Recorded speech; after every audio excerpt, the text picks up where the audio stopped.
Welcome back to my channel. It's me Poonam Aswal. तो आज हम ज्योग्राफी के क्वेश्चन आंसर करेंगे क्लास 9th के, और चैप्टर का नाम है क्लाइमेट। तो इसका फर्स्ट क्वेश्चन है, find out why the houses in Rajasthan have thick walls and flat roofs. Rajasthan में जो घरों की दीवार होती है वो मोटी होती है और जो छत होती है छत चपटी होती है। ऐसा क्यों होता है? तो आंसर है, houses in Rajasthan have thick walls and flat roofs. The thick walls do not allow the heat to get into the houses, while the flat roofs help to retain the little water that comes as rain in the desert. Rajasthan के घर की दीवार मोटी इसलिए होती है ताकि वह गर्मी को घर के अंदर आने से क्या कर सके, रोक सके। और छत चपटी इसलिए होती है कि रेगिस्तान इलाकों में जो होने वाली जो हल्की हल्की बारिश से बचने के लिए होती है। तो इसलिए क्या होता है, राजस्थान में घरों की दीवार क्या होती है, मोटी होती है, और छत क्या होती है, चपटी होती है। ओके, नाउ सेकंड क्वेश्चन में पूछा है, find out why is it that the houses in Tarai region and in Goa and Mangalore have sloping roofs? Terai region तथा जो गोवा या मैंगलोर में ढाल वाली छतें क्यों होती है? तो आंसर है, the Terai region, Goa and Mangalore receive heavy rains during monsoon season, thus the houses have sloping roofs so that the rain water flows off the roof. Terai region हो या गोवा हो या मैंगलोर हो, यहाँ पे क्या होती है, यहाँ पे बहुत ज़्यादा बारिश होती है, इसीलिए यहाँ पर क्या होती है, ढाल वाली छतें होती है। और ढाल वाली छतें क्यों होती है? ताकि जो बारिश का पानी है वो जल्दी क्या हो, बह जाए, ढाल वाली छतों से नीचे गिर जाए, इसलिए वहाँ पे क्या होती है, ढाल वाली छतें होती है। Okay, now question number third में पूछा गया है, why are houses in Assam built on stilts? Assam में कुछ घर बांस के खंभों पर क्यों बने होते हैं? आंसर है, the houses are built on stilts in Assam as there is danger of floods and wild animal in large areas of Assam. बाढ़, जंगली जानवरों के खतरे से बचने के लिए क्या होते हैं, आसाम में कुछ घर किससे खड़े होते हैं, बांस के खंभों से बने हुए होते हैं, इसलिए ये आसाम में क्या होते हैं, बांस के खंभों से बने होते हैं, घर की कोई भी क्या ना आ जाए, बाढ़ ना आ जाए या जंगली जानवर अंदर ना घुस जाए। Okay, now question number fourth में पूछा गया है, why most of the world desert are located in the western margin of continents in the subtropic? World के अधिकतर डेजर्ट वेस्टर्न मार्जिन भागों में स्थित और कॉन्टिनेंट के पश्चिमी किनारों पर क्यों स्थित है? आंसर है, most of the world desert are located in the western margin of continent in the subtropic because trade winds that blow in the region shed their moisture on the eastern side.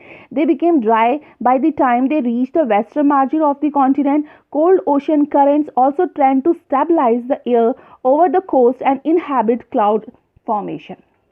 World के अधिकतर जो desert है वो उपोष्ण कटिबंधीय भागों में स्थित है, यानी वेस्टर्न मार्जिन में स्थित है, महाद्वीपों के पश्चिमी किनारों पर स्थित है।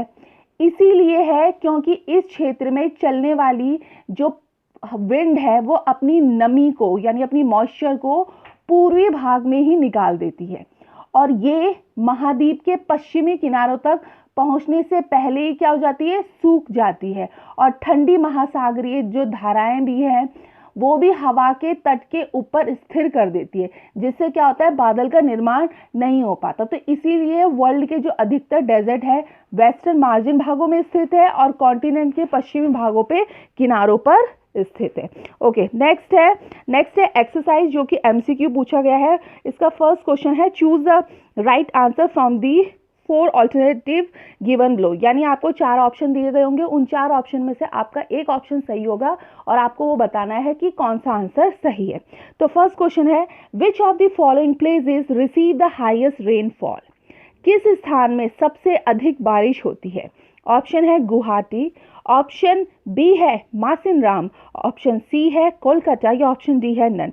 तो कहाँ पे सबसे ज़्यादा हाईएस्ट रेनफॉल होती है? वो होती है मासिनराम में, यानी option B. Okay, now question number 2 है, सॉरी इसमें 3 लिखा गया है, आपसे 2 बोलना, इसमें 2 ये लिखा गया है, Which one of the following causes rainfall during winter in north western part of India?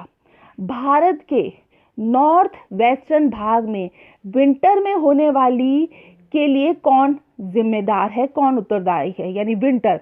तो ऑप्शन है इसका साइक्लोनिक डिप्रेशन, ऑप्शन बी है रिक्रिएटिंग मॉनसून, ऑप्शन सी है वेस्टर्न डिस्टर्बेंस, या ऑप्शन डी है साउथ वेस्ट मॉनसून। तो इसका सही आंसर क्या है?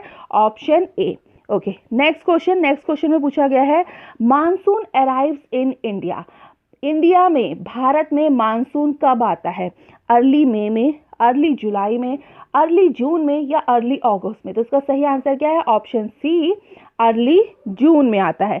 नाउ नेक्स्ट क्वेश्चन में पूछा गया है which one of the following characters the cold weather in India. भारत में कोल्ड वेदर की विशेषताएं क्या है वो बतानी है। ऑप्शन है warm days and warm night, option B है warm days and cold night, option C है cool days and cold night, option D है cold days and warm night. तो इसका आंसर क्या है? ऑप्शन बी है warm days and cold night. इसमें एक क्वेश्चन है जो कि क्वेश्चन नंबर 2 है एक्सरसाइज में, जो कि इसमें प्रिंट नहीं हुआ है, खाली फर्स्ट के बाद सेकंड आ गया है। तो मैं इसका आंसर आपको बता देती हूँ। क्वेश्चन ये है, पूछा गया है the wind blowing in the northern plain in summer is known as, मतलब समर में नॉर्थन प्लेन में बहने वाली पवन को यानी विंड को क्या कहते हैं? ऑप्शन थे इसके काल बैसाखी, ऑप्शन बी था लू, ऑप्शन सी था ट्रेड विंड्स, या ऑप्शन डी था नन। तो उसका आंसर होगा ऑप्शन बी यानी लू। लू जो समर में नॉर्थन प्लेन में जो बहने वाली पवन होती है यानी विंड होती है, वो क्या होती है? लू होती है। तो याद रखना क्वेश्चन नंबर 2 का जो एक्सरसाइज में इसमें प्रिंट नहीं हुआ है उसका आंसर है बी यानी लू। ओके, नेक्स्ट क्वेश्चन है क्वेश्चन नंबर 2। इसमें पूछा गया है answer the following question briefly. आपको आंसर देना है। फर्स्ट क्वेश्चन पूछा गया है what are the controls affecting the climate of India. भारत की क्लाइमेट को अफेक्ट करने वाले कौन कौन से कारक है वो बताना है। ऑप्शन है the control affecting the climate of India are latitude, altitude and pressure and wind. भारत की क्लाइमेट को प्रभावित करने वाले जो कारक है वो कौन कौन से है? लैटिट्यूड होता है, एल्टीट्यूड होता है और प्रेशर विंड होता है। ये है उसके मेन अफेक्टिंग कारण। तो क्वेश्चन नंबर 2 में पूछा है why does India have monsoon type of climate. India में मॉनसून टाइप की क्लाइमेट क्यों होती है? आंसर है the occurrence of seasonal reversal of wind system make Indian climate monsoon type in summer the wind blow from sea to land and in winter the reverse occurs, winds blow from land to sea। Wind system के मौसमी seasonal reversal की घटना भारतीय जलवायु को monsoon का प्रकार बनाती है। गर्मियों में क्या होता है? गर्मियों में हवा समुद्र से जमीन की ओर चली जाती है और सर्दियों में क्या होता है? सर्दियों में उसका रिवर्स यानी उल्टा हो जाता है। और अगर इसका एग्जाम्पल दिया जाए तो वो क्या होगा कि विंड मतलब जो पवन है वो पवन कहाँ से जाएगी? ब्लो फ्रॉम लैंड यानी भूमि से समुद्र की ओर, और दूसरा है लैंड टू सी, और दूसरी तरफ क्या होगा? हवा से लैंड की तरफ यानी सी की तरफ जाएगी। तो ये है इसका क्वेश्चन नंबर 2 का answer. Okay, now question number third में पूछा गया है which part of India does experience the highest diurnal range of temperature and why. भारत के किस भाग में जो रोज का जो तापमान होता है वो अधिक होता है यानी टेम्परेचर हाई होता है? तो आंसर है the Indian desert located in north western part of India experience the highest diurnal range of temperature because of the sand present there quickly becomes hot during day and cools down rapidly during night। Indian desert जो north western part में है वहाँ पे रोज का तापमान अधिक होता है, दैनिक तापमान अधिक होता है, क्योंकि वहाँ पे जो सैंड है मतलब जो रेत पाई जाती है वो दिन के समय क्या होता है? सूरज की रोशनी से बहुत जल्दी क्या हो जाती है? गर्म हो जाती है। इसीलिए वहाँ पे क्या होता है? दैनिक तापमान क्या होता है? हाई होता है, हाई टेम्परेचर होता है। ओके, नाउ क्वेश्चन नंबर 4 में पूछा गया है which wind account for rainfall along the Malabar coast. किन विंड के कारण मालाबार कोस्ट में बारिश अधिक होती है? आंसर है Malabar coast get rain from south west monsoon wind. South west दक्षिण पश्चिम विंड के कारण मालाबार कोस्ट में क्या होती है? बारिश अधिक होती है यानी रेनफॉल ज़्यादा होता है। क्वेश्चन नंबर फिफ्थ में पूछा गया है what are jet streams and how do they affect the climate of India. Jet stream क्या होती है वो बताना है और हमारे क्लाइमेट को वो कैसे अफेक्ट करता है ये भी बताना है। तो आंसर है jet stream are a narrow belt of fast moving high altitude wind. जो जेट स्ट्रीम है वो जेट स्ट्रीम क्या होती है, वो पश्चिम से आने वाली तेज गति की एक विंड होती है जो नैरो क्षेत्र में, यानी नैरो मतलब बहुत संकरा सा क्षेत्र होता है उसमें स्थित होती है और हाई एल्टीट्यूड में होती है, इसीलिए इसको क्या कहा जाता है, जेट स्ट्रीम भी कहा जाता है या हिंदी में से जेट धाराएं भी कहते हैं।